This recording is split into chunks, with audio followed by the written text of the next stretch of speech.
Começa agora o Gospel News. Hoje é terça-feira, dia 18 de novembro. Eu sou Karen Crisóstomo, nós vamos juntos aqui pela Rede Gospel de televisão e também pelo YouTube Rede Gospel TV Oficial com as principais notícias do Brasil e do mundo. Vamos aos destaques de hoje. Banco Master, diretor da Polícia Federal, diz que fraudes financeiras podem chegar a 12 bilhões de reais. Esquema de fraudes financeiras resultou na prisão do presidente do Banco Master, Daniel Vorcaro, e de 4 diretores da instituição. Moraes e Zanin votam para condenar 9 réus do núcleo responsável por plano de assassinar autoridades. Lula sanciona a lei que proíbe linguagem neutra na administração pública.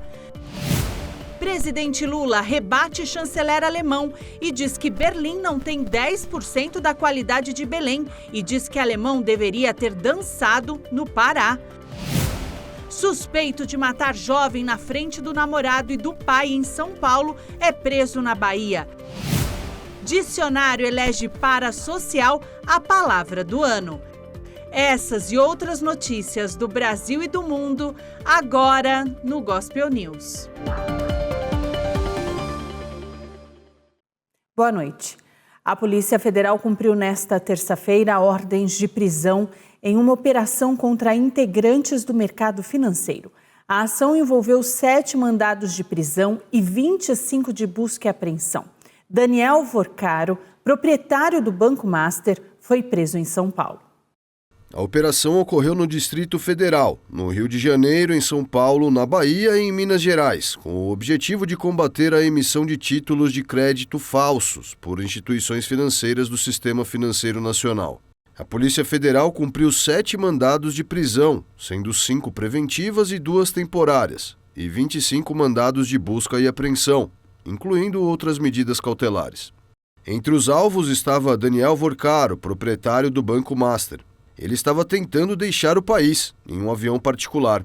A prisão aconteceu horas após o anúncio da venda da instituição ao Grupo Fictor. De acordo com a PF, as investigações começaram em 2024, após uma requisição do Ministério Público Federal para apurar a possível criação de carteiras de crédito fictícias por uma instituição financeira. Os crimes investigados são gestão fraudulenta, gestão temerária e participação em organização criminosa, entre outros. A operação resultou no bloqueio de 12 bilhões de reais em contas bancárias ligadas ao grupo do banqueiro Daniel Vorcaro, dono do Banco Master. Este seria o valor da fraude em investigação. Além do dinheiro em espécie, também foram recolhidos carros de luxo, relógios e obras de arte, todos apontados como bens incompatíveis com a renda declarada dos investigados. Até o momento, 6 pessoas foram presas, 4 em caráter preventivo e 2 temporariamente. A primeira turma do STF retomou nesta terça-feira o julgamento dos 10 réus do núcleo 3 dos atos de 8 de janeiro. O grupo é formado por 9 militares, incluindo os kids pretos, e um agente da Polícia Federal. Eles são acusados de planejar o assassinato de autoridades e de pressionar a cúpula militar pelo golpe. O julgamento foi retomado com o voto do ministro Alexandre de Moraes, que decidiu condenar 9 réus do núcleo 3, seguido de Cristiano Zanin com a mesma decisão. Na semana passada, o Procurador-Geral da República, Paulo Gonet, pediu a condenação de todos os réus.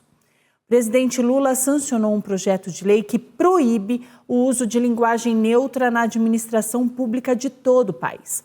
O trecho da lei veda o uso de novas formas de flexão de gênero e de número das palavras na língua portuguesa. A lei veda o uso de termos como todes e elo. O texto que institui a Política Nacional de Linguagem Simples foi publicado no Diário Oficial da União. A lei é assinada por Lula e pelos ministros Esther Duick, Gestão e Inovação, Ricardo Lewandowski, Justiça e Segurança Pública, e Jorge Messias, Advocacia Geral da União. O texto destaca não usar novas formas de flexão de gênero e de número das palavras da língua portuguesa em contrariedade às regras gramaticais consolidadas, ao vocabulário ortográfico da língua portuguesa e ao Acordo Ortográfico da Língua Portuguesa, promulgado pelo Decreto 6.583, de 29 de setembro de 2008. O projeto foi aprovado no Congresso em março deste ano. Ele é de autoria da deputada federal Érica Cocai. A proibição vale para os governos de todo o país. A lei atinge não apenas os órgãos de administração pública direta e indireta da União, mas também de todos os poderes dos estados, do Distrito Federal e dos municípios.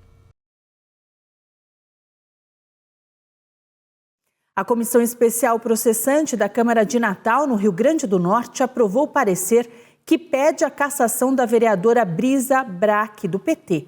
A vereadora do PT pode ser cassada por pagar ato contra o ex-presidente Jair Bolsonaro com dinheiro público. Brisa Braque destinou R$18 mil de emendas para evento que celebrou a prisão de Bolsonaro. O relator Fúvio Saulo, do Solidariedade, concluiu que a parlamentar usou verba pública para financiar o ato político promovido pela parlamentar. O processo foi aberto em agosto, após denúncia do vereador Matheus Faustino, do União Brasil. Ele afirma que Brisa destinou R$18 mil de emendas impositivas para um evento que comemorou a prisão do ex-presidente Jair Bolsonaro.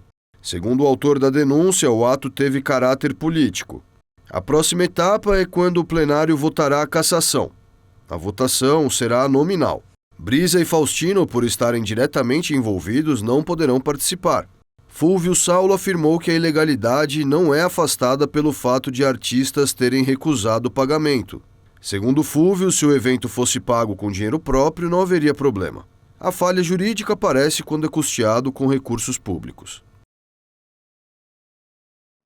A fala do chanceler alemão Friedrich Merz, que disse que ninguém de sua comitiva queria permanecer em Belém após a cúpula de líderes da COP30, repercutiu no Brasil e motivou respostas do governador do Pará e do prefeito da capital. As reações ocorrem no momento em que a cidade cedia a Conferência do Clima da ONU. Autoridades brasileiras reagiram com indignação às declarações do chefe de governo alemão Friedrich Merz sobre Belém do Pará, que cedia a COP30.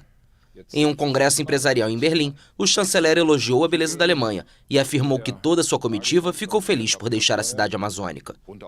Merz participou nos dias 6 e 7 de novembro da cúpula de líderes que antecedeu a Conferência Climática da ONU, quando prometeu uma contribuição significativa à iniciativa brasileira de criar um fundo de investimentos para a proteção de florestas tropicais, embora sem mencionar valores.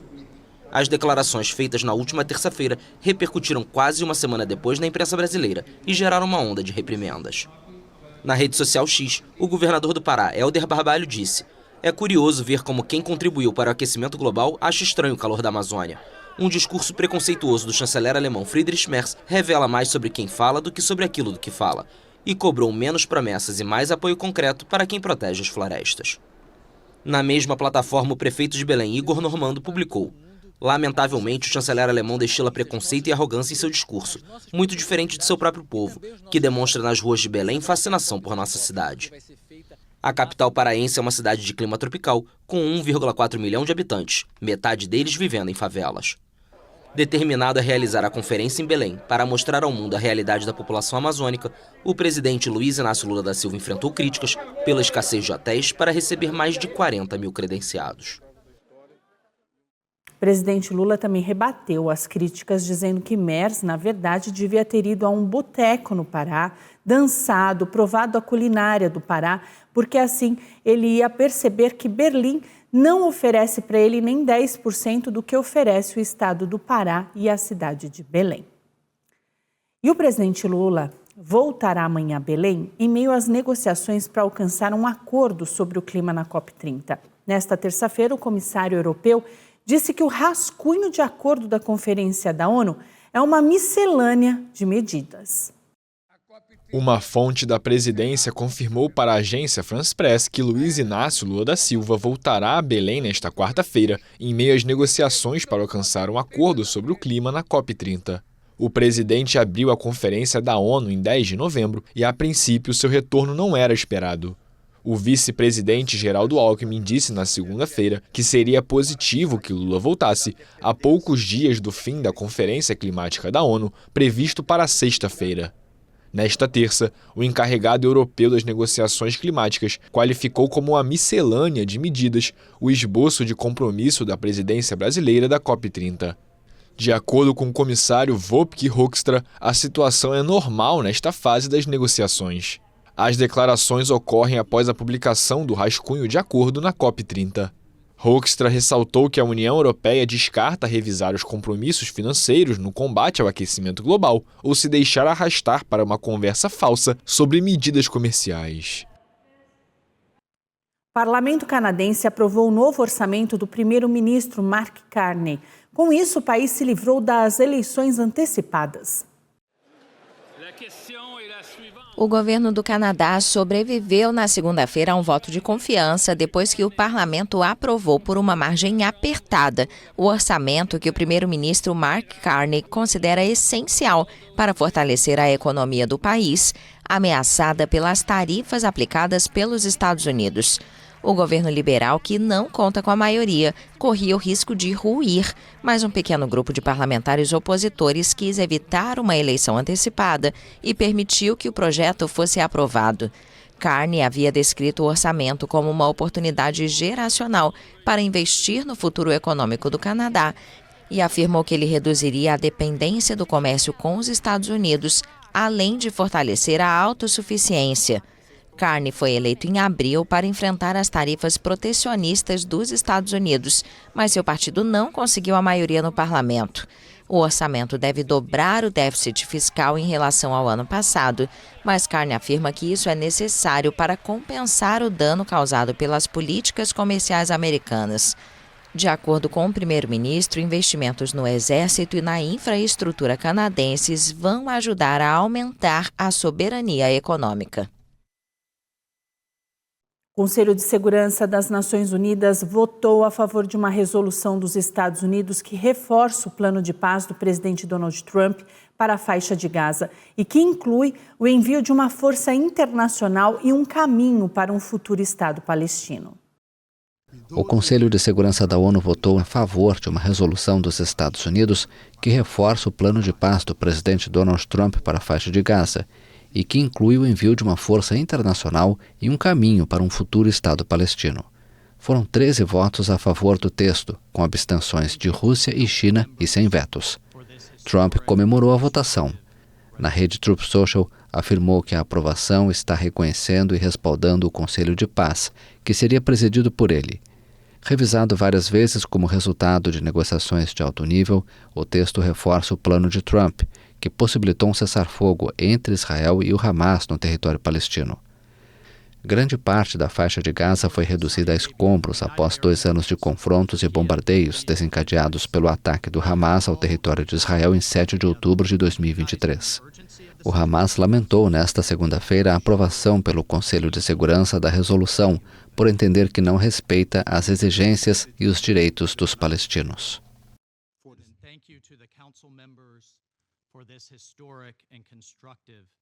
As tensões se agravam entre Japão e China após declarações da primeira-ministra japonesa sobre um hipotético ataque chinês a Taiwan. Estreias de filmes foram adiadas, voos cancelados e a confusão causa impactos também na bolsa. O Japão alertou seus cidadãos na China para que aumentem as precauções de segurança e evitem multidões. O momento é de crescente crise diplomática bilateral motivada pelos comentários da primeira-ministra japonesa sobre um hipotético ataque chinês a Taiwan.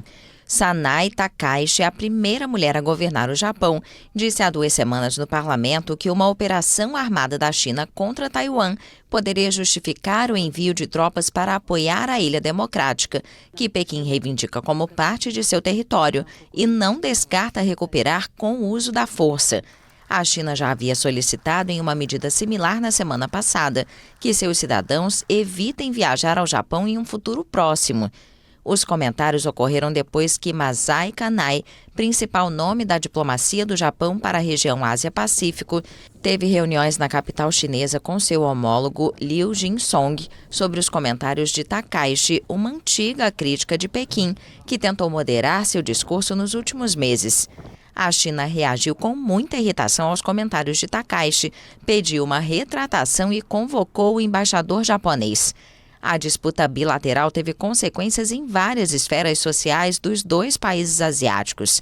Estreias de filmes japoneses foram adiadas na China e milhares de passagens aéreas da China para o Japão foram canceladas. A tensão também afetou o ânimo dos investidores na bolsa. O índice japonês Nikkei 225 perdeu mais de 3% nesta terça-feira. As ações do setor turístico e de varejo japonês também desabaram na segunda-feira, depois que a China recomendou que seus cidadãos evitassem o Japão, um destino turístico muito popular entre os chineses. O presidente da Venezuela, Nicolás Maduro, afirmou que seu governo mantém a posição invariável de dialogar cara a cara com o presidente americano Donald Trump, que mais cedo afirmou em algum momento falaria com o presidente venezuelano. O presidente da Venezuela, Nicolás Maduro, afirmou que seu governo mantém a posição de dialogar cara a cara com o presidente americano Donald Trump. Assim que este país está em paz. Então este país está em paz, este país continuará em paz. E nos Estados Unidos, qualquer pessoa que queira conversar com a Venezuela, conversará cara a cara, sem nenhum problema. Se hablará. Face to face. Cara a cara, sem nenhum problema. Em meio aos bombardeios americanos no Caribe e no Pacífico contra lanchas que transportam drogas, segundo o governo de Trump, o presidente dos Estados Unidos foi interrogado por repórteres no Salão Oval sobre sua ofensiva contra o narcotráfico. Em algum momento falarei com ele, disse Trump aos jornalistas nesta segunda-feira, referindo-se ao presidente da Venezuela. Maduro não tem sido bom para os Estados Unidos, afirmou o republicano. Em setembro, Maduro convidou Trump a preservar a paz com diálogo em uma carta. A proposta foi rejeitada pelo governo em Washington, que acusa Maduro de liderar redes do narcotráfico. Yes. Peace. Yes. War. No. Never, never war. Uma juíza argentina foi demitida por participar de um documentário sobre a morte de Maradona. Julieta McIntosh foi acusada de abuso de autoridade e proibida de ocupar qualquer outro cargo na justiça. A justiça argentina demitiu nesta terça-feira a juíza Julieta McIntosh por ter participado de um documentário sobre o processo que investigava a morte de Diego Maradona enquanto fazia parte do tribunal. O escândalo levou à anulação em maio do julgamento, que buscava determinar responsabilidades da equipe médica de Maradona em sua morte em 2020, cujo novo processo começará em março. De acordo com a decisão do julgamento político adotada por unanimidade, a juíza cometeu abuso de autoridade, entre outras acusações. Além de demitida, ela foi inabilitada para ocupar qualquer outro cargo na justiça. McIntosh, de 48 anos, não esteve presente para ouvir o veredito na audiência pública realizada com lotação máxima na cidade de La Plata. Em sessões anteriores, ela apelou por absolvição e pediu perdão à família do craque. Julieta alega que aceitou conceder uma entrevista, mas que não sabia da produção de um documentário sobre o caso. O judiciário atendeu ao pedido do Ministério Público, que a acusou de mentir e autorizar a entrada da equipe de filmagem no tribunal. O grupo capturou imagens das audiências para o documentário, cuja gravação foi encontrada em buscas. O material levou à anulação do processo após mais de 20 audiências e oitivas de 44 testemunhos, entre eles das filhas de Maradona, Dalma, Giannina e Jana, que terão que falar novamente. E no próximo bloco, registro, emplacamento e CNH, as novas regras para ciclomotores. E a polícia prende suspeito de atirar em universitária durante assalto em São Paulo.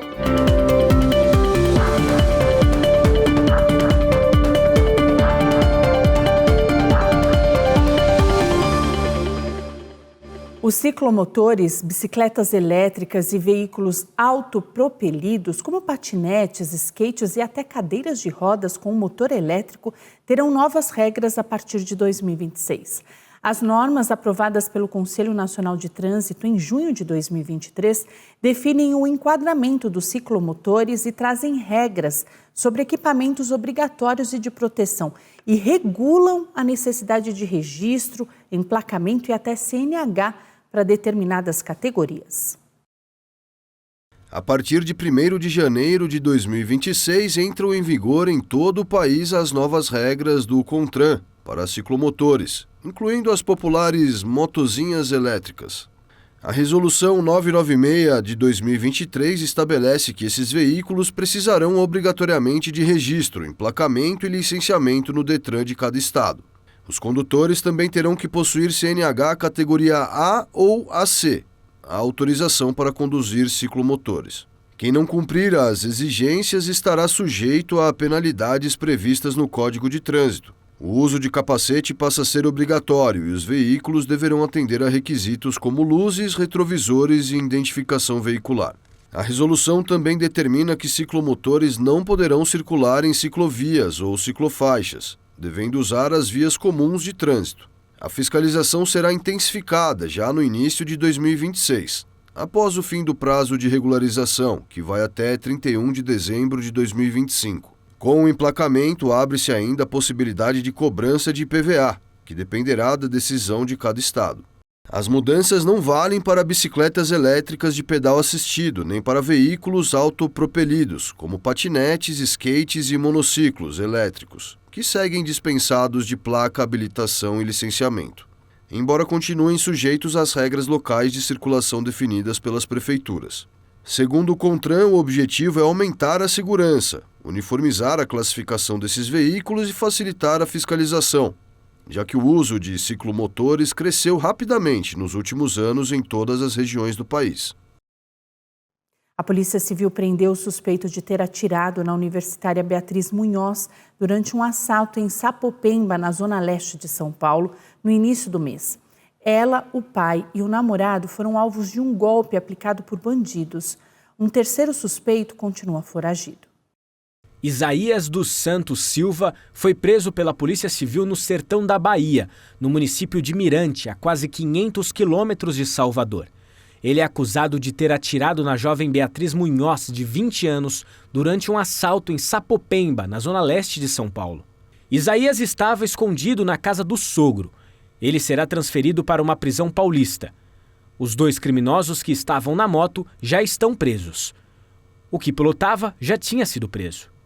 Beatriz foi morta na frente do pai e do namorado no início deste ano. Eles foram vítimas de um golpe aplicado pelos bandidos que fingiram ser compradores de um drone que a família estava negociando pela internet. A família saiu de carro de Sorocaba, no interior de São Paulo, e foi até a capital para entregar pessoalmente o equipamento aos criminosos. Eles foram abordados por 2 criminosos numa moto que anunciaram um assalto. Beatriz estava dentro do veículo, abriu a porta e disparou spray de pimenta na direção de um dos criminosos, que atirou na cabeça dela. A vítima morreu na hora. Um adolescente de 16 anos morreu após tentar separar uma briga em Mauá, no ABC Paulista. A vítima bateu a cabeça após ser atingida por um soco. O caso aconteceu na rua Rogério Rodrigues, no bairro Jardim Itaçu. O adolescente teria se colocado no meio de uma briga de casal para defender uma mulher agredida. O adolescente foi socorrido para a UPA Barão, mas morreu na unidade de saúde. O agressor, de 36 anos, foi preso em flagrante.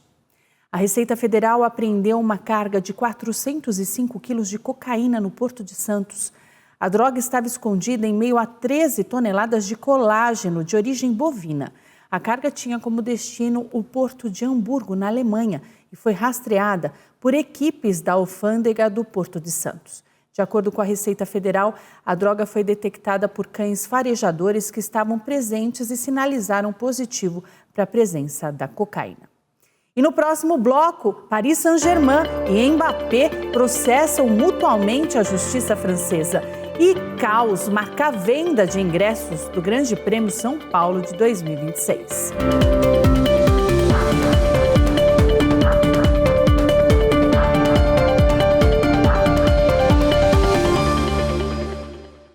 As relações emocionais criadas com figuras que não conhecem o seu público, de artistas, de chats, ganharam destaque em 2025, levando o dicionário de Cambridge a eleger parasocial como termo do ano.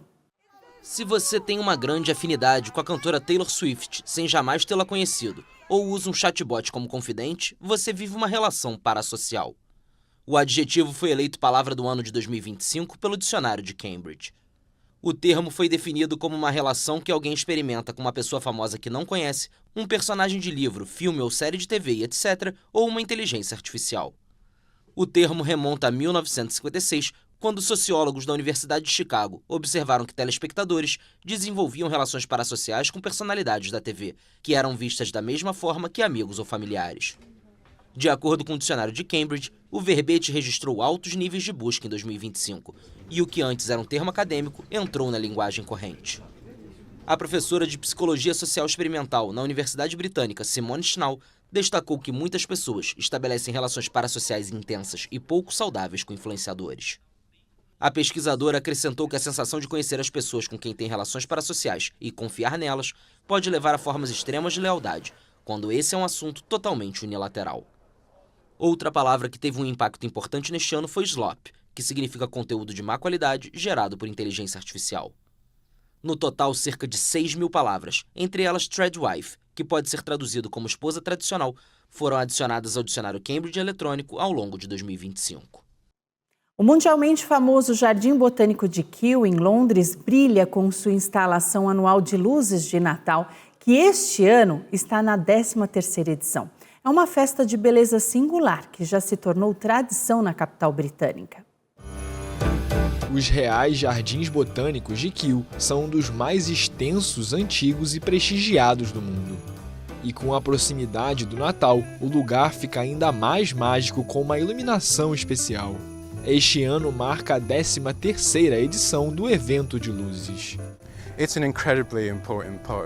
É uma parte importante do que fazemos, contribui muito para a nossa segurança financeira, atrai mais de 300.000 pessoas. Os ingressos se esgotam quase todos os anos em que o evento acontece. Acho que assim que as pessoas virem o que fizemos, os últimos ingressos serão comprados rapidamente. Vai ser muito popular. Em tempos de COP30, o Jardim Botânico londrino reconstituiu em lanternas lírios da Amazônia. Um show de luzes que parece abraçar o corpo e estimular os sentidos dos visitantes. Trabalhamos o ano todo no evento, nos esforçando ao máximo para garantir que Kew, que foi um dos pioneiros, continue sendo um dos mais fortes e que as pessoas queiram voltar ano após ano. Procuramos um diferencial para que tudo seja realmente relevante e exclusivo. E se você veio no ano passado, pode ver uma ou duas coisas familiares, o que chamamos de velhos favoritos, mas a maior parte da exposição é completamente nova e muito exclusiva de Kew. Mas nem só de iluminação artificial vive os jardins de Kew na época do Natal. O fogo faz a natureza brilhar com toda a sua força. Uma estátua de Bridget Jones, a adorada solteirona atrapalhada, fora de forma e totalmente romântica, foi inaugurada em Londres. A estátua, ícone do cinema, foi inaugurada atrapalhadamente como a personagem. A famosa personagem de Bridget Jones ganhou uma estátua na Leicester Square, em Londres. O local abriga esculturas de outros ícones do cinema, como Mary Poppins e Harry Potter. E não é que a inauguração da homenagem foi bem ao estilo atrapalhado de Bridget Jones? Renée Zellweger, que interpretou a personagem em todos os 4 filmes da franquia, se divertiu.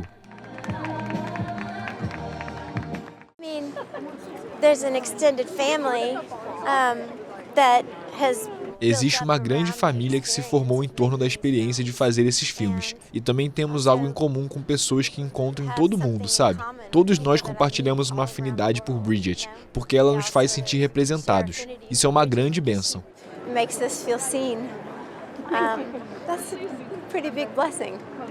A inauguração da estátua marca os 25 anos do primeiro filme, O Diário de Bridget Jones. A autora que criou a personagem para uma coluna de jornal, Ellen Fielding, participou do evento ao lado de outros artistas do filme, como Chiwetel Ejiofor e Sally Phillips. Quando comecei a escrever há 30 anos sobre Bridget Jones como uma jornalista falida em uma coluna anônima, não me ocorreu que pudesse se tornar uma estátua de bronze na Leicester Square.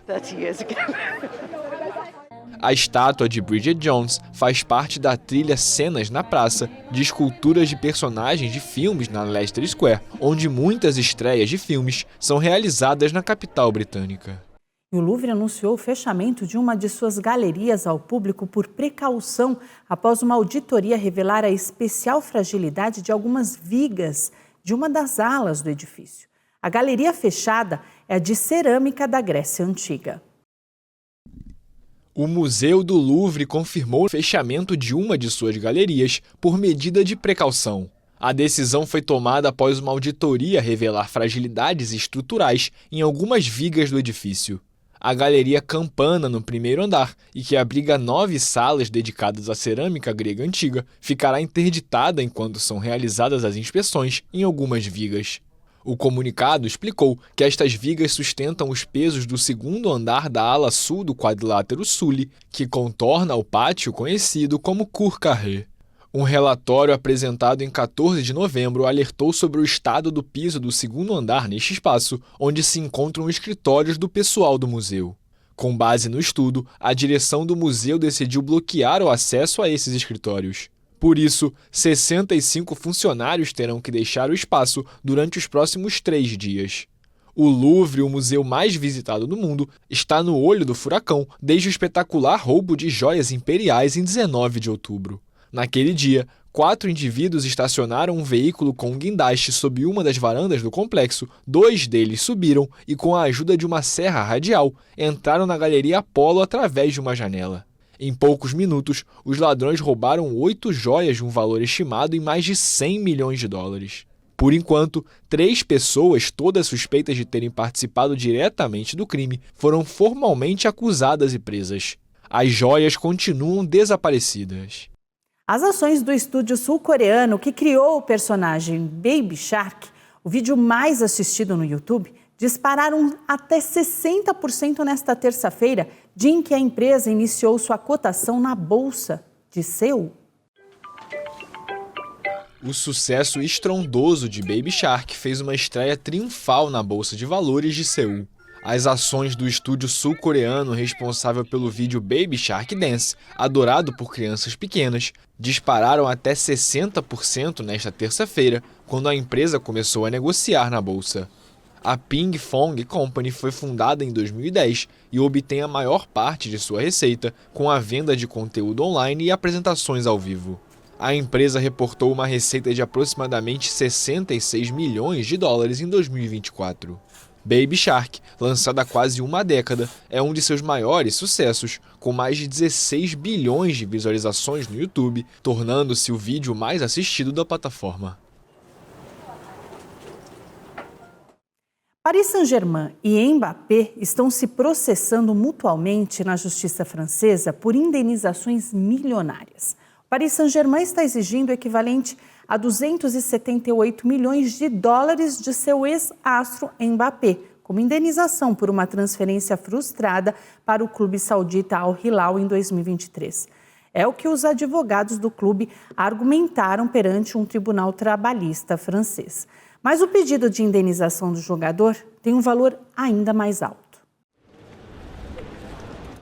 A disputa entre o PSG e Kylian Mbappé chegou a um tribunal trabalhista francês. O clube exige o equivalente a 1 bilhão e 480 milhões de reais de seu ex-astro como indenização pela transferência frustrada para o clube saudita Al Hilal em 2023. O processo do PSG, que está em conflito com o jogador desde 2023, é uma resposta ao pedido de Mbappé, equivalente a 1 bilhão e 625 milhões de reais.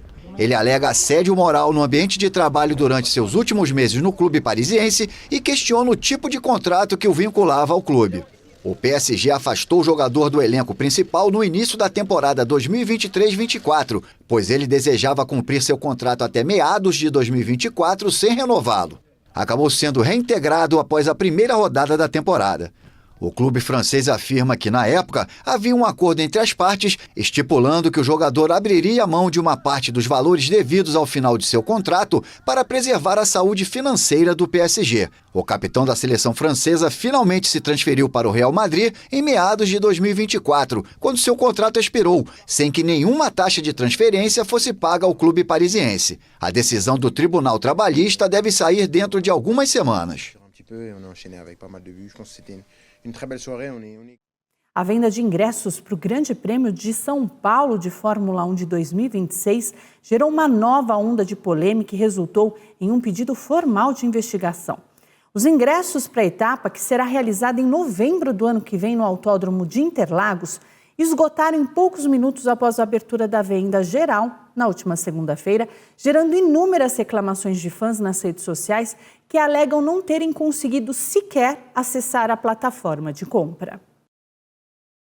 O esgotamento imediato, as falhas na Eventim e ofertas de revenda tiveram repercussão negativa e as denúncias de consumidores levaram a deputada federal Érica Hilton a solicitar formalmente à Secretaria Nacional do Consumidor a abertura de uma investigação sobre a conduta da Eventim. A parlamentar critica o que chamou de caos e confusão e solicita que a empresa seja questionada sobre os métodos de segurança utilizados para proteger a plataforma contra bots de compras automatizadas. Outro ponto levantado é a necessidade de verificar os procedimentos de confirmação de identidade dos compradores, visando coibir a ação de cambistas. A Eventim, empresa líder no mercado europeu de vendas de ingressos, já havia realizado 2 fases de pré-venda exclusivas para clientes de cartões parceiros, que também se esgotaram em poucos minutos.